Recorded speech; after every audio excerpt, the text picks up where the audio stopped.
On a vu récemment l'annonce de François Daen qui veut tenter de rebattre le record du GR20 qui devrait d'ailleurs avoir lieu d'ici une petite semaine, je crois, en tout cas dans pas très longtemps. Lui qui l'avait déjà battu il y a quelques années, qui s'était fait battre et prendre le record par le local Lambert Santelli en un peu plus de 30 heures, si je dis pas de bêtises. Donc François qui va le retenter. Et surtout Aurélien Dunant-Palaz aussi, qui on sait depuis quelques années que c'est un projet qui le stimule et qui le fait envie. Il a enfin annoncé. Donc il lui tentera aussi de battre le record du GR20 en septembre. Est-ce que ça vous hype un petit peu ces tentatives de record de FKT? Moi, je vous avoue que j'aurais préféré, et en tout cas j'aurais adoré, même si les records sont faits pour être battus, que on laisse le record à Lambert, qu'on s'embête pas. Il a battu son record, il a fait un magnifique chrono. On lui laisse ça et puis on va pas l'embêter sur ses terres.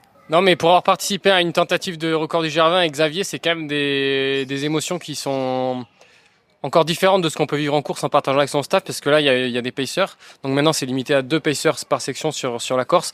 Mais je comprends ces athlètes qui ont envie de sortir aussi du modèle de course où on se bat contre les autres. Et là, on se bat juste contre un chrono et vivre ça franchement avec des pacers, et c'est quand même quelque chose qui multiplie les émotions d'avoir des gens avec qui courir. Et c'est toujours des beaux projets qui transcendent, je pense, vraiment les athlètes. Et c'est sûr que nous, on est des amateurs de performance et de compétition, donc on aime quand il y a des combats. Mais pour avoir déjà participé à des choses comme ça, je comprends qu'ils aient envie de sortir de temps en temps d'une année pas focus sur des gros rendez-vous de compétition, mais de se faire des projets perso. En plus, Aurélien Dunant-Palaz, il va quand même mixer la performance de haut niveau, puisqu'il va aller en Corse, normalement faire le 110 km.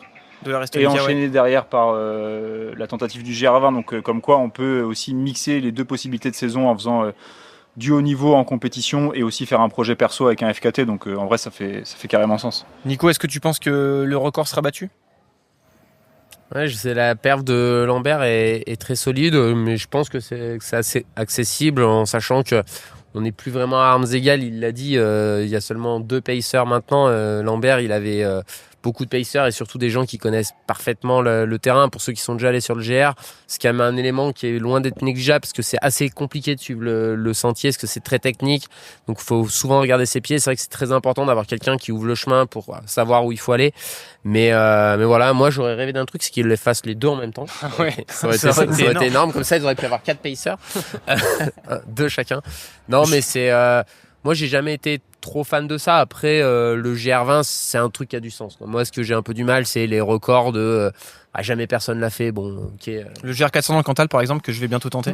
Voilà, non, mais c'est après, je comprends que ça puisse avoir du sens et tout, mais je sais pas. Tu vois, moi j'ai un massif autour de chez moi qui s'appelle l'Obiou. Bon, si un jour je fais le truc, je le ferai quoi, comme ça, mais sans forcément en parler quoi.